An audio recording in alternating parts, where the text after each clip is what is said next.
आपणास सांगू इच्छितो का नगर परिषद सार्वजनिक बांधकामच्या माध्यमातून कोट्यवधी रुपये खर्च करून मागच्या 2 वर्षापूर्वी हा पूल बनवलेला आहे आणि त्या पूल बनवताना हा आपण जिथं उभो आहे तो कच्चा पूल एक तात्पुरता स्वरूपात लोकांना वापरण्यासाठी बनवला आहे, परंतु हा पूल बनल्यानंतरसुद्धा हा जुना पूल काढला गेलेला नसून त्यामुळे इथे आज पूरजन्य परिस्थिती निर्माण झालेली आहे। मला नगर परिषदेच्या निद्रस्त प्रशासनाला या निमित्ताने जागे करायची आहे का नाले सफाईकरण किंवा स्वच्छ भारत अभियानाच्या अंतर्गत आपण आज इथं बघू इच्छितात एवढं घाण आणि गाडी इथे जमलेलं आहे।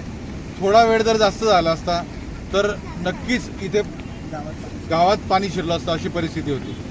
आज हा जो एरिया आहे सगळे दीनदुबळे गरीब लोक नदी काठ असतात, शेतपुरा, आशा टॉकीजचा भाग, साने गुरुजी वसाहत झोपडपट्टी जवळ आहे आणि ही परिस्थिती जर रात्री झाली असती तर नक्कीच लोकांच्या घरामध्ये पाणी गेलं असतं। तर एवढी गंभीर स्थिती आहे।